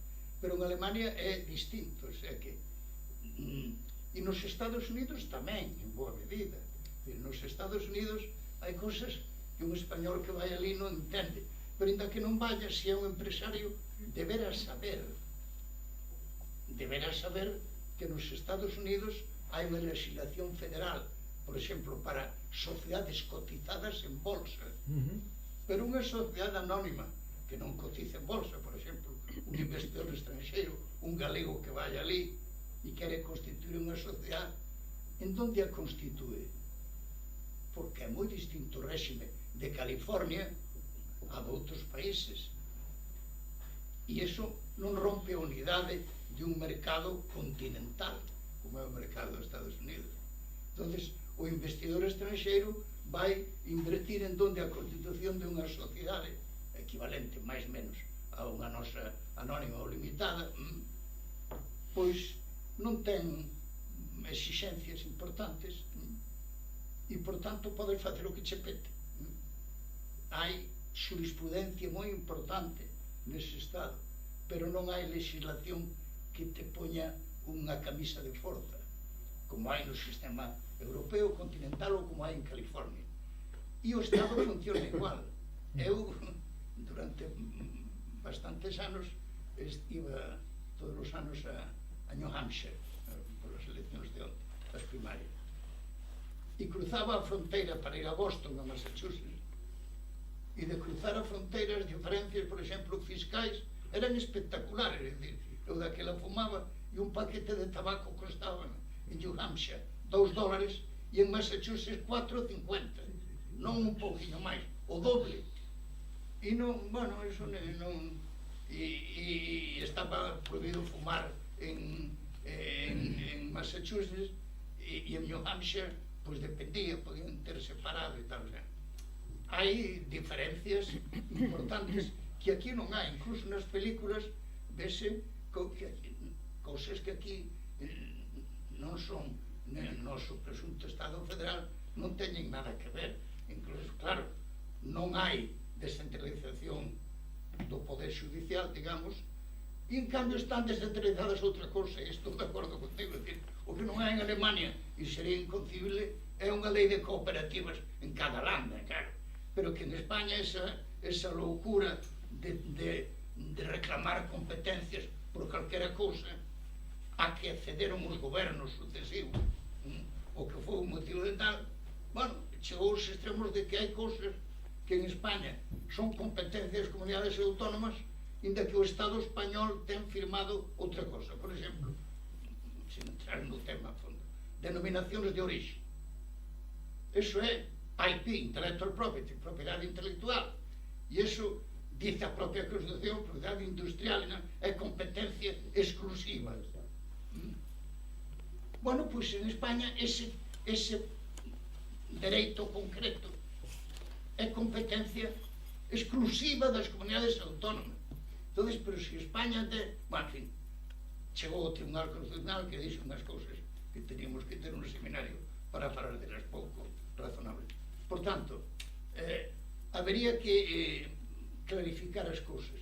E, por exemplo, pregúntoche, non crees que sería axeitado no que tú decías, que eu concordo 100%, de clarificar as competencias, unha lista de competencias como ten a Constitución alemana, excluintes, e efectivamente o artigo 152, pues claro, ahora eso non pode ser un chicle. Bueno, pues ahora e un Estado que funcione, por moi nacionalista que seas, se eres nacionalista ou mesmo independentista, pois moi ben, seo respetando, sendo demócrata primeiro, como dixo no seu día Felipe González, soy socialista antes que marxista, para aquelo cando, pois mire, soy demócrata antes que nada, e por tanto se eres demócrata, despois podes ser un lugar independentista, pero en fin, eso implica someterse a reglas. Por tanto, lista de competencias.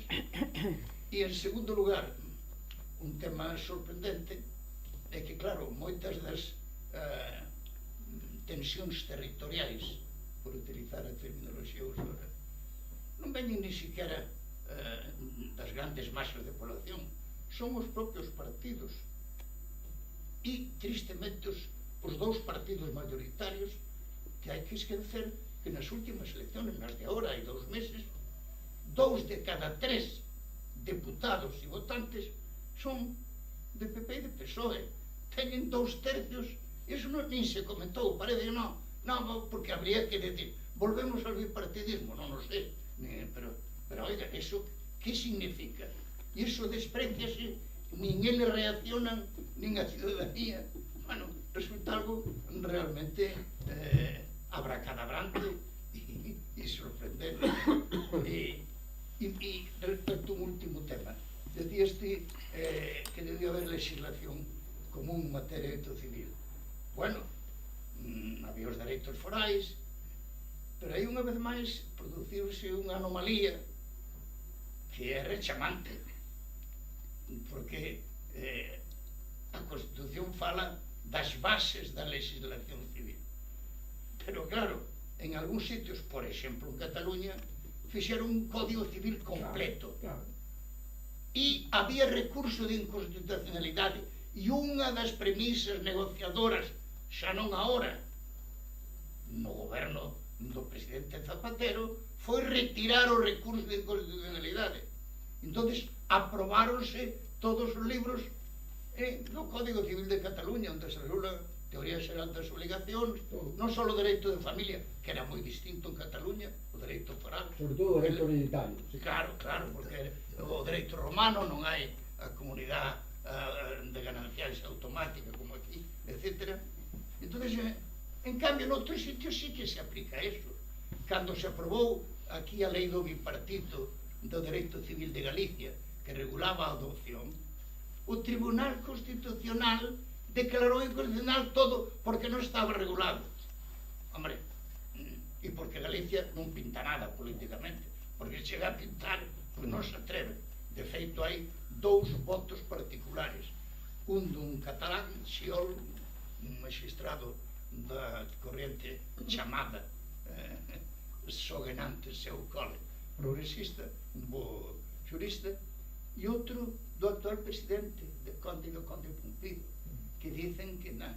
Entón, aí o Tribunal Constitucional é moi riguroso cando tal, e como non hai ninguén, eso non se pon na mesa de negociación, porque Galicia non pinta políticamente, goberne quen goberne.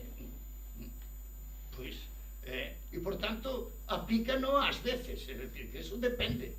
Non está generalizado, está circunscrito a certos territorios. E, bueno, eso que provoca tamén, polo menos a min provócame esa disfunción e esa diferencia, non lle chamarei discriminación, digamos, diferencia. Hombre, a min enfádame, por utilizar un termo moi suave, casi ultralight, non? Enfádame. Pero, bueno, os galegos non lles importa eso, e esa é a primeira cuestión, que a ciudadanía teña sensibilidade e conciencia. Porque eso pasou, por certo, non houve ningún comentario na prensa, sequera, igual que outras cousas, é dicir, pero, bueno, xa serían moitas preguntas. Perdón. Nada, encantado, José Antonio, como é obvio. Vamos a ver, os países latinoamericanos e o sistema federal nominalmente, na práctica a descentralización que teñen é moito menor que a que temos nós, incomparablemente, entre outras cousas, son sistemas presidencialistas, non? Onde a impronta presidencial é moi forte, non? Pero tamén os Estados Unidos, sin embargo, a situación é distinta. Bueno, estou de acordo en moitas das cousas que dixeches, pero deixame referirme especificamente a unha cuestión que me parece moi importante, non? Bueno, por suposto, o dereito civil é absolutamente obvio que en moitas comunidades autónomas hai códigos civis. O Código Civil de Cataluña é un código civil, non é un código civil completo, pero é un código civil. Bueno, non, pero quero dicir que non é un código civil que regule todas as institucións, pero é un código civil que, de facto, está violando a competencia exclusiva do Estado nas bases. Regulas todas, Roberto. Regula todos os libros. Sí, todos os libros, en anos sucesivos. En anos sucesivos, en reformas sucesivas. Regula desde as obligacións. Os contratos, dereito de familia, dereito hereditario. Bueno, pois eso é absolutamente unha violación flagrante da Constitución. Absolutamente, como é obvio que te dixe xa máis, que Zapatero prometeu unha das promesas delirantes retirar os recursos, retirou os recursos e así estamos, non? Pero voume referir á cuestión que máis me interesa, que é a cuestión do Poder Xudicial, non? En relación xustamente coa definición de Estado Federal. primeiro, os estados federais que chegan ao federalismo desde a desigualdade, que son os, diríamos, desde a diversidade territorial, que son a maior parte dos que existen, unha boa parte dos que son os sistemas federais xenuínos, diríamos, non? Que o federalismo é unha técnica de unión. Isto pasa en Estados Unidos, e cando un analiza a historia de Estados Unidos dáse conta de que en realidad Estados Unidos xurde como un auténtico estado en 3 fases. Na primeira fase, ca construcción, ca aprobación da Constitución; a segunda fase, ca guerra civil, e logo, despois, ca crisis de 29. É dicir, que realmente o Estado federal asume gran cantidad de competencias despois da guerra e, sobre todo, despois da crisis do 29, que obriga ao Estado a intervir en unha gran cantidad de aspectos para isto, diríamos, subvenir as necesidades dos estados que estaban en unha situación calamitosa, non? Pero en relación por tanto, hai estados que acceden ao federalismo dende a diversidade territorial e estados como España que acceden desde a unidade territorial, de tal xeito que o federalismo non é unha técnica de centralización, sino unha técnica de descentralización, e iso é un elemento claramente diferencial, sin dúbida. No caso de España, e nos outros casos onde o federalismo é un federalismo de descentralización e non de creación do Estado. Pero en relación co Poder Judicial, é certo. Nosotros temos un sistema distinto, por exemplo, da Alemania, onde o tribunal é un tribunal federal, isto é un tribunal de unificación de doctrina, e o Estados Unidos, onde o tribunal intervén só naqueles casos nos que cree que ten que intervir, sencillamente para unificar doctrina, para fixar unha posición. E se non intervén. O Tribunal Supremo decide cando intervén para decidir si nese tema concreto lle interesa fixar unha doctrina, etc. É certo. Que ocorre? Que é dudoso a día de hoxe que ese sistema, que o sistema de descentralización judicial plena seña millor que o que temos nós. É dicir, que cando tú falas con algún especialista na cuestión judicial en Estados Unidos, ou na formación dos tribunais, ou nos sistemas de elección de xuíces, non? Hai unha colega da Universidade de Alicante, da Universidade de Valencia, que publicou un libro sobre o sistema de elección de xuíces en Estados Unidos, que para min foi unha especie de flash cando leín ese libro, porque claro, en Estados Unidos os xuíces son elexidos con referencia con distintos sistemas, o cual significa que os xuíces necesitan cartos para pagar as eleccións, e que como necesitan cartos para pagar as eleccións, moitas veces os cartos proceden dos grandes bufetes de abogados que quedan enfeudados aos xuíces despois. O sistema judicial de Estados Unidos eu non querería para nós nin regalado, vamos, non querería ese sistema judicial nin regalado. Que contribúe máis á igualdade dos cidadáns ante a lei? Un sistema no que o Tribunal Supremo, o Tribunal Federal, é un tribunal de mera unificación de doctrina, que era exactamente o que decía o Estatuto de Cataluña. Claro, o Estatuto de Cataluña era inconstitucional porque eso non é a competencia do Estatuto, é competencia do Estado. Non pode o Estatuto de Cataluña decir que é a competencia do Supremo. Eu pedironme, cando se fixo o Estatuto de Cataluña, o defensor del pueblo pediume un dictamen, ese era un dos aspectos que señalaba como radical e flagrantemente inconstitucional, que efectivamente despois o tribunal isto declarou inconstitucional, non? De maneira directa, quero decir. Por tanto, non estou seguro de que o mellor sistema seña un sistema no que os tribunais sean somente tribunales de unificación de doctrina. De feito, en Estados Unidos hai, diríamos, moitos sectores críticos co feito de que o Tribunal Supremo, que é Tribunal Constitucional tamén en Estados Unidos, como sabes moito mellor que a min, poida que interveña solo naqueles casos. Eu non sei que efecto tería no caso de España, pero sobre esa diferencia que mencionaba, a diferencia de que a descentralización seña unha descentralización, diríamos, para chegar á unidade ou para provocar a descentralización mesma, hai outra diferencia importante que tú coñeces moito mellor que a min tamén, que son os sistemas de civil law e de common law.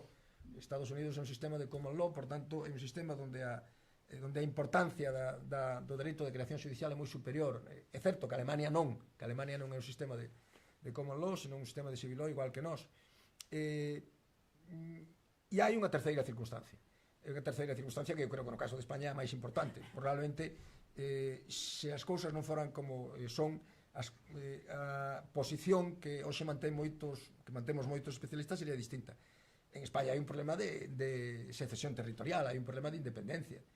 Diríamos que o que decía antes en relación coas seleccións, a mí me dá igual que son a selección deportiva regional, isto me dá exactamente igual, que participen en competicións, me dá igual, o problema é que isto en determinados lugares eso se constituye ou se construye como unha base para favorecer a independencia.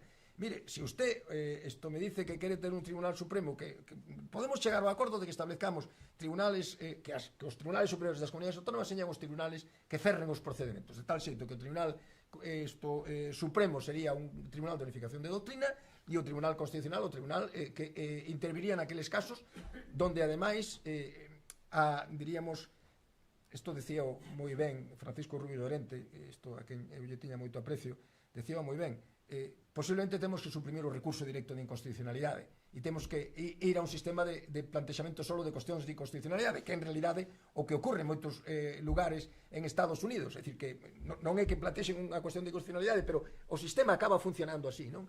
O sistema de recurso directo é un sistema que o que provoca é que o que está na oposición utilice o tribunal como un instrumento político, non? Como un instrumento político. Pero é certo que diríamos, a diversidade política, a situación política distinta na que nos topamos nós, posiblemente explica tamén esa situación. Moi probablemente explica esa situación. Eso quere decir que non somos un sistema federal? Non, porque unha das cuestións, non desde o meu punto de vista, quero decir, desde o meu modesto punto de vista, discutir contigo e discutir con un xurista de altísima categoría e, por tanto, debatir contigo, quero decir, debater contigo e debater con un xurista de altísima categoría e, por tanto, eu sempre que debato contigo dubido, non? Porque debater contigo é debatir con un xurista de primeira línea, non? Pero probablemente podríamos discutir eso, debater se o sistema máis correcto de unificación dun Tribunal Supremo de Unificación de Doutrina se non tuveramos o problema político que temos. Eso condiciona en gran medida a situación en España. Cando un analiza os sistemas federais do mundo, esa foi a razón pola que escribín ese libro que me refería antes, chama Los rostros del federalismo, porque quixen, eu tiña a tese, primeiro, de que España era un Estado federal, e segundo, a tese de que o federalismo é un elemento absolutamente diferencial. O federalismo é distinto en todos os sitios, non? Tal xeito que o federalismo americano ten pouco que ver con o federalismo, como sabes, de execución en Alemania, que é un federalismo totalmente distinto, co federalismo dos países latinoamericanos, co federalismo de países que non son plenamente democráticos como a India, non? Pois claro, é absolutamente falar de federalismo en Rusia, pois é falar de, o que se suele dicir, falar de utopías, eso non ten nada que ver ca realidade, non? En fin, moitas gracias a todos pola vosa intervención. Bueno, yo me veo obligado a cortar el debate, el tiempo lo hemos superado con creces.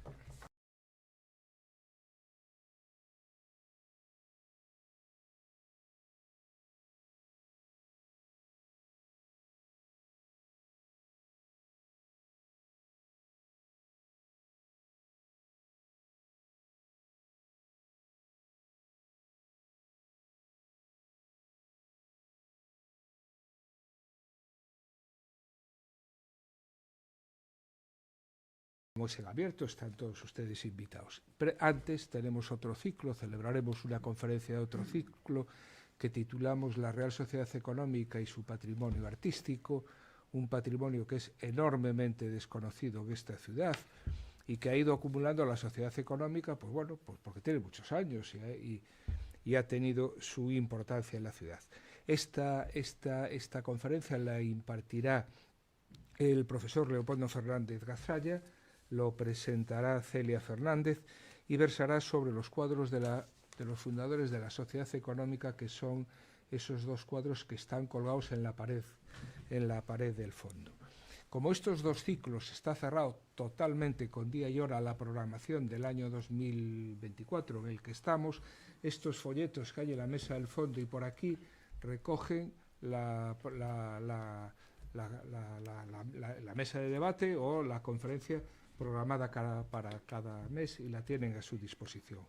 Muchas gracias, Roberto. Muchas gracias a vosotros, un placer para todos. Muchísimas gracias. Como siempre, nos gusta que los que nos acompañan se queden con un recuerdo de nuestra sociedad económica. Muchas gracias. Muchas gracias a vosotros. Muchas gracias, Roberto.